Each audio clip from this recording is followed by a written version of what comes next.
Water signs, tignan po natin kung ano yung mensahe para sa'yo ngayong araw. Keep in mind po na ito ay general reading lamang, so hindi po lahat ay makaka-relate, so be open-minded. Sa mga hindi pa po nakasubscribe dito sa ating channel, please subscribe na po kayo and palike na din po ng ating video. At sa mga nais naman po mag-avail ating private readings ng ating Evil Eye Amulet, makikita nyo po yung link sa description box. Tarot Intentions by Aliana Reyes. Yan po yung ating Facebook page. You can type it directly po sa Facebook or nandyan po yung link sa description box. So, para saan nga po pala ang ating Evil Eye Amulet at ang ating Tears Bracelet? Pangontra po yan sa kulam, barang, gayuma. Kung may nanunumpa po sa inyo, babalik po yun sa kanila 3 times. And also, kontra Evil Eye po yan sa aksidente. Pampaswerte naman po yan sa love life, sa career, love life, career, business, sa sugal, pwede rin. Saan pa ba? Sa control lamang,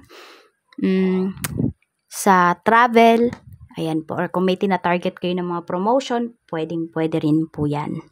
So, message na lang po kayo if you are interested. Tignan natin kung ano po yung mensahe para sa'yo ngayong araw. Water signs. We have Ace of Swords. Ayan, meron tayo ditong promotion. Okay, I got this job. Pwede rin po na may tao dito na gustong makausap po kayo. Kung meron dito, through email yata kayo kakausapin. Ayan po, baka may mga marireceive kayong emails ngayong araw na ito. So, you check your social media accounts, your email account. Tignan natin, ano ba yung gustong sabihin sa'yo ng taong ito, kung sino man ito. Ano yung gusto niyang sabihin sa'yo ngayon? I dream about you constantly. I hate that I have to wake up because it's so beautiful in the 5D. Okay, meron ngang tao dito na gusto kang makausap. Some of you may promotion, yes. Pero for some of you, merong tao dito na gusto kang makausap. Yet, sa panaginip lang po siya nakikipag-connect sa'yo. So, meron ka bang napaginipan dito na isang tao? Ayan po. So, yung tao talaga na yun, gusto kanyang makausap, iniisip ka po ng taong yan, yet, wala siyang lakas ng loob dito sa reality natin para kausapin ka. Medyo naduduwag. Hindi medyo, duwag talaga yung tao na yan. So, tignan natin kung ano yung mensahe. Or, pwede naman nahihiya kasi siya sa'yo. Baka may ginawa siya. Kaya, naiilang. Check natin, ano pa yung mga pwedeng mangyari sa'yo ngayong araw na ito. Spirit guide, ayan. So, we have 7 of Wands. Pwedeng may mga iiwasan ka dito. May mga tatanggihan ka po ngayong araw. Ayan, pwedeng ito ay trabaho. Some of you, pwedeng meron ka mga hindi re-replyan na mga mensahe. So, pwede kasi dahil busy ka. We have King of Swords. Sobrang nakatutok talaga kayo. Parang sobrang busy kayo. Yun yung pinapakita dito. Tutok na tutok po kayo sa inyong mga ginagawa. Parang ayaw nyo magpaabala ngayon. Ayan, pwedeng may naglalaro ng chess dito. May naglalaro ng, ano ba yun? Basta yung mga laro na parang nakaka-enhance po ng inyong isipan. So, yun yung nilalaro ng iba sa inyo. Pwede rin naman yung iba nag-online games po. Tignan natin. Pagdating naman sa ano pa pwedeng mangyari, we have the Sun. So, ayan po, pwedeng may mapopromote po talaga ngayong araw na ito. Kung di man to promote, pwede po na kayo ay maha-hired ngayong araw na ito. Maha-hire kayo ngayong araw. So, ayan po. Kaya nga sabi ko dito, check nyo po yung inyong emails. Kasi pwedeng may mga nag-i-email na sa inyo. Or could be your phone. Baka naman po tumawag or nag-text. Sa family, we have Knight of Swords. Ayan, sobrang proud sa'yo ng family mo. Alam mo yung feeling nila, hindi talaga sila nagkamali na sinuportahan ka nila. Yun yung nararamdaman nila, na ginastosan nila yung pag-aaral mo. Water signs. Yan. Pwede rin naman yung anak mo, baka siya yung nagbibigay ng, ng, ano yan? Para maging proud kayo, okay? Ng mga achievements. Ayan po. We have 10 of Cups. Fulfilled kayo dito. Fulfilled kayo ng family mo. Pwede rin nga po dahil may na-hired or merong nagkaroon ng award. So, mag-celebrate po yung iba sa inyo. Pwedeng may konting salo-salo lamang naman. Pwedeng masarap yung ulam ninyo ngayon. Meron tayo ditong estopado yung nano ko. Di ko alam kung favorite nyo ba yun. Pero ayun, ayun yung naririnig ko na ulam. So, we have 4 of Cups. Ayan po, pagdating naman dito sa mga friends mo, meron kang kaibigan dito na pwedeng may plano kayo, tapos bigla siyang umatras. Meron kayong pagkikita, tapos biglang hindi pala tuloy. 2 of Cups. Ayun. May tampo yung iba sa inyo dito. It's either pwedeng sa inyo nagtatampo yung yung kaibigan nyo, or ikaw yung nagtatampo sa kanya or sa kanila. Kasi parang, ayun, feeling mo kasi inuuna nila yung love life nila kaysa sa friendship po ninyo. Di ba gano'n naman daw talaga yun? Kapag nagkakaroon ng love life, mas inuuna yung love life kaysa sa mga friends, kahit ikaw yung unang napunta sa buhay niya. Ayun, nalulungkot lang siguro kayo kasi, parang feeling mo binetray ka. Yan yung nafe-feel mo dito. Or pwede nga ba kami nag-betray talaga sa inyo dito na isang kaibigan? Pwedeng siya yung nakakapanaginip sa'yo. Siya yung nakikipagkita sa'yo sa panaginip kasi gusto niya mag-sorry. Baka may inagaw siya sa'yo dito. Yung iba sa inyo, ganun yung sitwasyon. Meron din naman po dito na yun lang, nagtatampo lang kayo kasi nakaset na yung plans ninyo tapos hindi natuloy kasi pwedeng nakipag-date siya. Sa love life naman, we have 3 of Swords. Ayun nga, may third party situation dito. Meron bang talaga dito na involve yung kaibigan po ninyo, yung taong pinagkakatiwalaan ninyo pagdating sa relationship? Pagdating sa inyong relasyon, siya yung naging third party. Yung iba po sa inyo, alam niyo sa sarili ninyo na naka-move forward na kayo. Pero may dumarating talaga yung times na parang nadadown pa rin po kayo. You have Page of Wands. Kaya yung iba sa inyo, tinutuon nyo na lang sa iba yung inyong atensyon. Ayan po, meron dito heartbroken.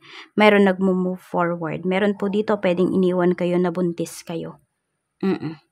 Or pwedeng kayo ba yung nang iwan. Kasi may third party. Parang inalis nyo sa isang masakit na sitwasyon yung inyong mga sarili. Sa kaperahan naman po, we have 9 of Swords. Meron tayo ditong the World. Meron kayong ina-anticipate na could be transaction po ito. 7 of Coins, ayan pala. Ito ay inyong mga investments, ayan po. So, kung naman itong ina-anticipate po ninyo, growing talaga yung energy na ito.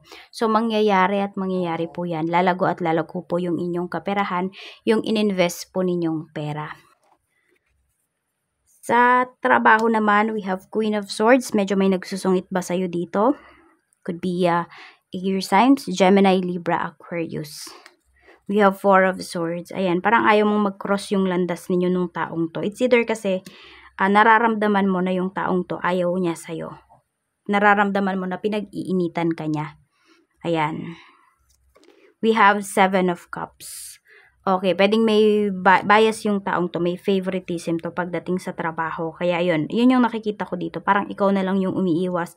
Kapag off mo, yung iba po sa inyo, water signs, in-off nyo yung inyong phone, lahat ng gadgets po ninyo. Kasi gusto nyo muna ng peace of mind. So, yung iba po pala sa inyo dito, wala na kayong peace of mind pagdating dito sa inyong trabaho. Parang hindi na rin kayo masaya.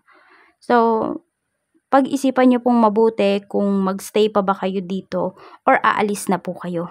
Kasi mahirap magtrabaho kapag meron po kayong iniiwasan. Kasi magkukross yung landas ninyo. Tingnan natin pagdating naman sa negosyo. We have the Hermit. We have 5 of Wands. Ayan. So, madaming nakikipagkompetensya sa'yo pagdating sa iyong business. Pero kasi alam mo yung weakness mo, alam mo din yung strength mo. Water signs, Cancer, Pisces, Scorpio, pagdating sa negosyo. Kaya parang hindi ka naman nangangamba dito. Dahil alam mo kung asan yung lugar mo. Alam mo kung paano i-handle yung every situation pagdating dito sa negosyo. Ayan, baka may makipag-away lang sa'yo dito. Kaya lang kasi, dahil naging totoo ka naman talaga, wala ka namang itatago dito at hindi ka mahihiya na makipag-usap sa taong to.